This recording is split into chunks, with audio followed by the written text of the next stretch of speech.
నమస్తే అన్న. నమస్తే అమ్మా. సో తమిళనాడులోనే లార్జెస్ట్ పార్టీగా అవతరించిన టీవీకే 108 స్థానాలు సాధించుకుంది. అయితే మ్యాజిక్ ఫిగర్కి ఇంకా ఒక 12 ఉన్నాయి. కాంగ్రెస్తో చేతులు కలిపిన తర్వాత ఇంకా 6 ఉన్నాయి. కానీ ఇంకా పార్టీ ప్రభుత్వం అనేది ఏర్పడడానికి గవర్నర్ ఒప్పుకోవట్లేదు. దీని గురించి మీరు ఏమంటారు? ఇదేమన్నా కుట్ర అంటారా? ఏం జరుగుతుందో తమిళనాడులో అర్థం కావట్లేదు. ఆయన సాధించిన విజయానికి జగన్ గారికి పోలిక పెట్టి ఒక రకంగా తెలుగు వాళ్ళు అందరూ బాధపడేటట్టు చేశారు విజయ్ గారి విషయంలో. మేము కూడా బాధపడ్డాం తెలుగు వాళ్ళ విషయంలో. విజయ్ సాధించాడు, గెలిచాడు. సినీ ఫీల్డ్ రాజకీయం అంటేనే తమిళనాడు. అలాంటి రాజకీయానికి ఒక విజయం సాధించాడు. కానీ అవసరం వచ్చింది. ఆయన వచ్చిన పథకాలు కానీ పరంగా కానీ జనం నమ్మారు, గెలిచారు, అన్ని సీట్లు వచ్చినాయి. అది ఆనందించాలి విజయ్ గారిని. అంతేగాని సింగిల్ అని చెప్పేసి ఆయన మైండ్ పోయేటట్టు కొంతమంది కామెంట్లు చేయటం, తెలిసి చేస్తున్నారో తెలియక చేస్తున్నారో అర్థం కాలేదు. ఆయన పోయి జగన్ గారితో పోల్చడము ఏందో, అసలు వైసీపీతో పోల్చడము, పవన్ కళ్యాణ్ గారితో పోల్చడము, పవన్ కళ్యాణ్ గారిని తిడతాము ఏంటంటే ఒక రంగం మారిపోయింది సోషల్ మీడియాలో. కాబట్టి ఏంటంటే విజయ్ గారు గెలిచారు. మొన్న నైట్ వరకు అంత వాతావరణం బాగుంది. ఒక్కసారిగా సెక్యూరిటీ పంపించేసి వెనక్కి తీసేసుకుంది చూసావా. ఇది గవర్నమెంట్ రూల్.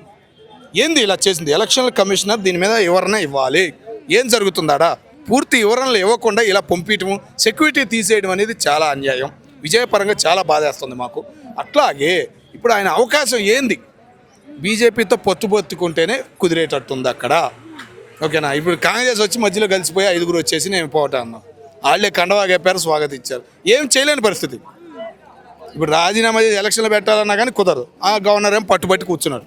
స్వాగతించాలి. ఒక 5-6 సీట్లు తక్కువ అయినా కానీ స్వాగతించాలి అని చెప్పేసి అది సినిమా ఫీల్డ్ కోరుకుంటుంది. పెద్ద వాళ్ళందరూ అంటున్నారు. చివరికి స్టాలిన్ కూడా స్వాగతించాలనే మాటే బయటకు వచ్చి చెప్పాడు. మరి ఏం చేస్తున్నాడు గవర్నర్? ఈరోజు చేయాల్సింది ముఖ్యమంత్రి సైన్ అవ్వాల్సింది, ప్రమాణ స్వీకారం అవ్వాల్సింది. మరి వాయిదా పడింది. ఇప్పుడు దాకా అవ్వాలా. 4ంటికి 5ంటికి అయ్యిద్ది అనుకున్నాం. అది కూడా ఇప్పుడు దాకా బయటకు రాలేదంటే ఏం జరుగుతుంది లోపల? మళ్ళీ బీజేపీతో పట్టుకుంటారా? మళ్ళీ కాంగ్రెస్ 5 బయటికి పోతారా? ఏం జరుగుతుంది? మోడీ గారు పట్టుబట్టారా అనేది చూడాలి. మోడీ గారి విధానం అంతా ఏంటంటే ఇటు మమతా బెనర్జీ మీద ఉంది కాబట్టి అది పట్టించుకోలేదా అనే విమర్శలు కూడా వస్తున్నాయి. ఏదైనా కానీ ఇప్పుడు అన్నా డిఎంకేతో పట్టు పెట్టుకోవాల్సిందే.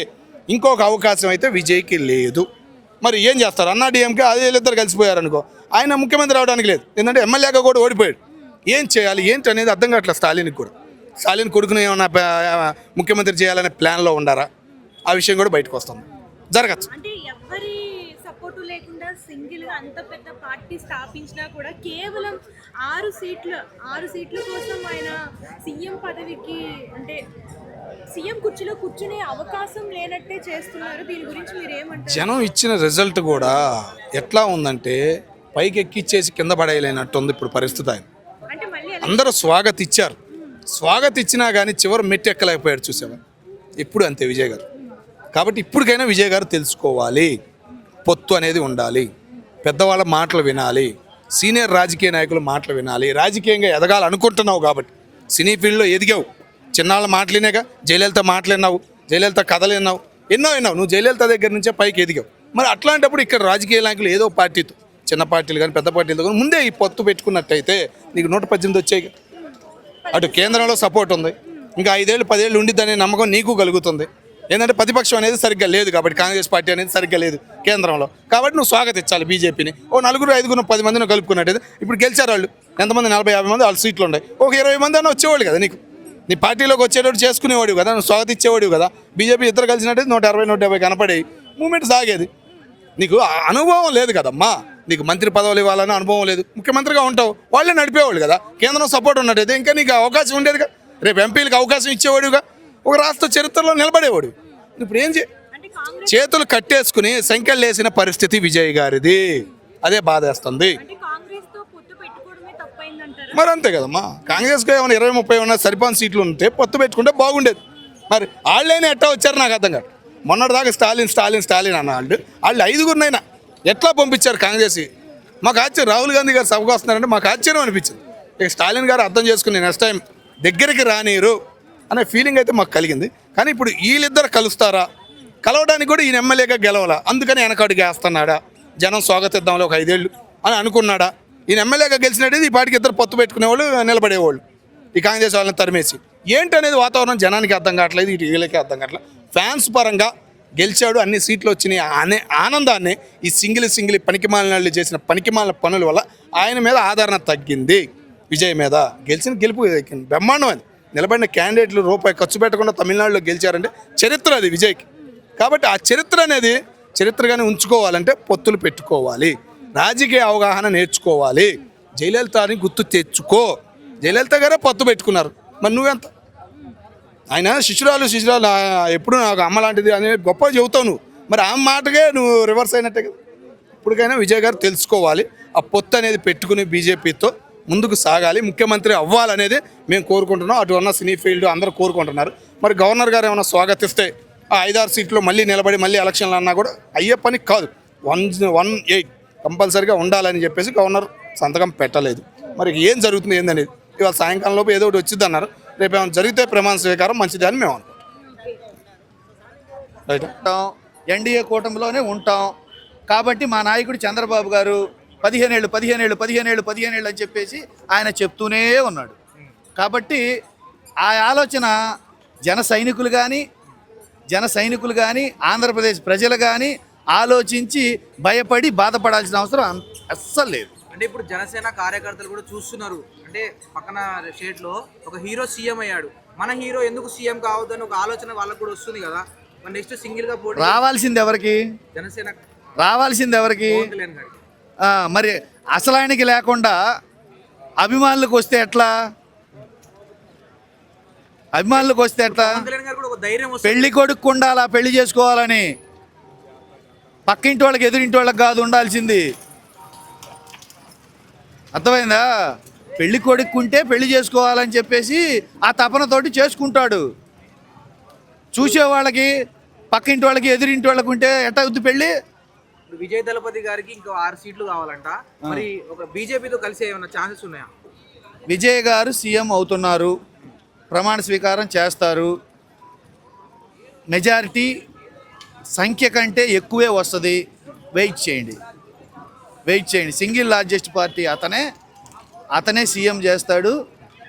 అన్నీ జరుగుతాయి. విజయ్ దళపతి ఒక 24 అవర్స్ వెయిట్ చేయండి. విజయ్ దళపతి సీఎం కావడం వల్ల ఆంధ్రాలో ఏమైనా ఎఫెక్ట్ పడుతుందా రాజకీయాల్లో? కొత్త తరహా రాజకీయ ఆలోచనలు మీరు అన్నారు చూడండి. ఇప్పటి వరకు పవన్ కళ్యాణ్ గారు సింగిల్గా పోటీ చేసి ఉంటే అని ఆ ధైర్యం చేయడానికి, ఆ సాహసం చేయడానికి, ఆ కొత్త తరహా రాజకీయానికి, పాత తరం యొక్క ఆ పార్టీల మనుగడకి ఇబ్బంది కలిగే విధంగా దక్షిణ భారతదేశంలో చాలా మార్పులు జరగడానికి అవకాశం ఉంది. ఇప్పుడు పవన్ కళ్యాణ్ గారు డేర్ చేస్తారు అనుకోవచ్చా? అదే సింగిల్ గా వస్తారు అనుకోవచ్చా? అది ఆయన అడిగితే బాగుంటుంది. ఆయన గుండెలో ధైర్యం నాకెలా తెలుసు? నేను అనుకోవటం అయితే నేను అనుకుంటాను. ఎందుకంటే ఇంతకుముందు అంటే ఇక్కడ 2 రకాలుగా అసెంబ్లీలోనే ఒకటి చెప్పాడు, ఎన్నికల ప్రచారంలో ఒకటి చెప్పాడు. పర్వతం ఎవరికి తల వంచదు, సముద్రం ఎవరి దగ్గరికి రాదు, ఇవన్నీ చాలా చెప్పాడు ఆయన. కానీ అవి అమలు జరపలా, ఇది అమలు జరుపుతున్నాడు. కాబట్టి పవన్ కళ్యాణ్ గారు ఆలోచన ఏంటనేది మనకు తెలియదు. అసలు విజయ్ దళపతి గారు సీఎం అవడానికి పవన్ కళ్యాణ్తో ఎందుకు కాంపిటీషన్ చేస్తున్నారు అందరూ? అంటే కాంపిటీషన్ చేయడానికి ఒక రీజన్ ఉంది. ఆయన సినిమా స్టారే, ఈయన సినిమా స్టారే. ఆయన రాజకీయ పార్టీ పెట్టాడు, ఈయన రాజకీయ పార్టీ పెట్టాడు. ఆయన ఎన్నికలకు వచ్చాడు, ఈయన ఎన్నికలకు వచ్చాడు. అర్థమైందా? కాకపోతే ఈయన పెట్టి 14 ఏళ్ళు అయింది, ఆయన పెట్టేమో 2.5 సంవత్సరాలు అయింది. ఒకటే తేడా, అక్కడ ఉన్న దాంట్లో తేడా ఏంటంటే విజయ్ గారికి డైలాగులు చెప్పకుండా నాకు బలంగా కొడతాను, ధైర్యంగా ఎదుర్కొంటాను ఇట్లాంటి సినిమా డైలాగులు చెప్పకుండా ఆయన సింపుల్గా, డిప్లొమాటిక్గా, డీసెంట్గా ప్రజలకు ఏం కావాలి, మనం ఎలా పనిచేయాలి, ఏం పథకాలు ఇవ్వాలి, ఎక్కడ కులాల గురించి, మతాల గురించి, విద్వేషాల గురించి మాట్లాడకుండా ఆయన చాలా డీసెంట్గా, డిప్లొమాటిక్గా ప్రవర్తించారు. కాబట్టి ప్రజలు ఆయన్ని నమ్మారు. ధైర్యం మాటల్లో కాకుండా ఆయన చేతల్లో చూపించాడు. ఆంధ్ర తెలంగాణ, ఆంధ్ర తమిళనాడు ఒకటేనా సార్?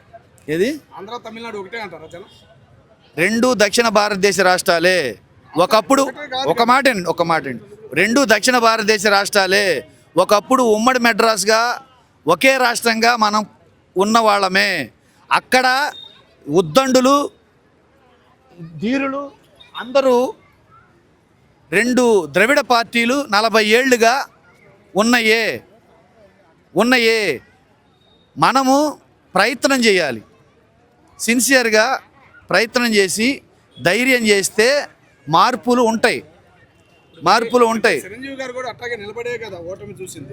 ఒకసారి భయం అనేది ఉంటది కదా పవన్ కళ్యాణ్ గారికి. ఏంది పవన్ కళ్యాణ్ గారికి అసలు భయమే లేదు, నేను ధైర్యంగా ఉంటానని ఆయనే చెప్తున్నాడు. మళ్ళీ భయం అనేది ఉంటుందని అంటారు. ఇక్కడ ఒకటండి, చిన్న కార్యకర్త అయినా పార్టీ అధినేత అయినా భయపడేవాడు రాజకీయాలకు రాకూడదు. ఫస్ట్ అది గుర్తుపెట్టుకోండి. దళపతి అనే ఒక హీరో సీఎం అయ్యాడు అవుతున్నాడు. నెక్స్ట్ పవన్ కళ్యాణ్ అనే ఒక హీరో సీఎం అవుతాడా? అది ఆయన అడగాలి. అసలు ఏమనుకుంటారో చెప్పండి. నాకు ఎలా తెలిసింది? ఆయన అసలు ముందు సీఎంగా అన్ని నియోజకవర్గాల్లో పోటీ చేస్తే చెప్పొచ్చు. నేను సింగిల్గా పోటీ చేశానని చెప్పినప్పుడు కూడా 175 స్థానాలకి 136 పోటీ చేశాడు. లోకేష్ నిలబడ్డ చోట పోటీ పెట్టల, చంద్రబాబు నిలబడ్డ చోట పోటీ పెట్టల, అట్లా అనేక చోట్ల తనకు అనుకూలమైన చోట టీడీపీకి అనుకూలమైన చోట్ల పోటీలు కూడా పెట్టల. అర్థమైందా? కాబట్టి అసలు ఫస్ట్ ఆయన సీఎంగా చెయ్యాలి అని ఆయనకు ఉండాలి. ఇప్పుడు విజయ్ దళపతి గారు సీఎం అవుతుంటే జగన్ ఫ్యాన్స్, జగన్ కార్యకర్తలు ఎందుకు ఆనందపడుతున్నారు? జగన్ గారికి ఏం సంబంధం? జగన్ గారికి ఏం సంబంధం లేదు. వాస్తవంగా జగన్ గారు వల్ల విజయ్ గారు గెలిచారని కూడా మేము అనుకోవట్లేదు. మేము వైఎస్ఆర్సీపీ పార్టీ తరఫున మేము అనుకోవట్లేదు. కాకపోతే ఇక్కడ ఎందుకు ఆ పోలిక ఎందుకు వచ్చిందంటే, ఎన్డీఏ తరఫున 40 years ఇండస్ట్రీ ప్రధానమంత్రుల్ని రాష్ట్రపతుల్ని నేనే చేశాను, నేను ఎన్డీఏలో చక్రం తిప్పాను అని చెప్పే చంద్రబాబు నాయుడు గారు ఎన్డీఏ తరఫున తమిళనాడు ప్రచారానికి వెళ్ళారు. ప్రచారానికి వెళ్తే ఆ పార్టీ 3వ స్థానంలో ఉంది. జస్ట్ జగన్ గారి ఫోటో ప్రచారంలో అలా చూపిస్తే విజయ్ గారు సీఎం అయ్యారు. అందుకని చెప్పేసి ఆ పోలిక వచ్చింది తప్పితే, రోజా గారు అడుగు పెట్టారు కాబట్టి స్టాలిన్ గారు ఓడిపోయారు అంటారు మీరు కూడా? అది ఇప్పుడు ఇవన్నీ ఒకడు పాజిటివ్ అంశాలు నెగిటివ్ అంశాలే చెప్పుకోవాల్సిన పనిలా, చెప్పుకోవాల్సిన పనిలా. దీన్ని ఎలా పోల్చుకున్నామో అది కూడా ఎవరికి ఇష్టం వచ్చినట్టు వాళ్ళు పోల్చుకుంటారు. అందులో మనం దాన్ని ఖండించి దీన్ని కావాలని ఇట్లా చెప్పాల్సిన పనిలా. ఎవరికి ఇష్టం వచ్చినట్టు వాళ్ళు రోజా గారి విషయంలో కూడా పోల్చుకుంటారు. పోల్చుకోకుండా ఎట్టుంటారు? ఇక్కడ మనం పోలిక చేసేటప్పుడు అసలు పోలికే కరెక్ట్ కాదు. ఒకవేళ పోలిక చేసేటప్పుడు అన్నీ యాక్సెప్ట్ చేయాలి, నెగిటివ్ని పాజిటివ్ని అన్నీ యాక్సెప్ట్ చేయాలి. నాకు అనుకూలమైందే నేను యాక్సెప్ట్ చేస్తాను, నాకు వ్యతిరేకమైంది నేను యాక్సెప్ట్ చేయను అంటే దట్ ఇస్ నాట్ కరెక్ట్. అందరికీ నమస్తే, దిస్ ఈజ్ కరాటే కళ్యాణి. మీరు మంచి న్యూస్ చూడాలన్నా, మంచి విషయాలన్నీ కూడా తెలుసుకోవాలనుకున్నా కూడా ప్లీజ్ సబ్స్క్రైబ్ వి ఛానల్. హలో అండి, వీటీవీ సబ్స్క్రైబ్ చేయండి. హాయ్ అండి, this is actor Suman. So వీటీవీని లైక్ చేయండి, షేర్ చేయండి, సబ్స్క్రైబ్ చేయండి. Hi hello, I'm Sasirekha, Miss India. So వీటీవీని లైక్ చేయండి, సబ్స్క్రైబ్ చేయండి, షేర్ చేయండి. ఏమైనా డౌట్స్ ఉంటే కామెంట్ బాక్స్లో కామెంట్ చేయండి. Thanks for VTV.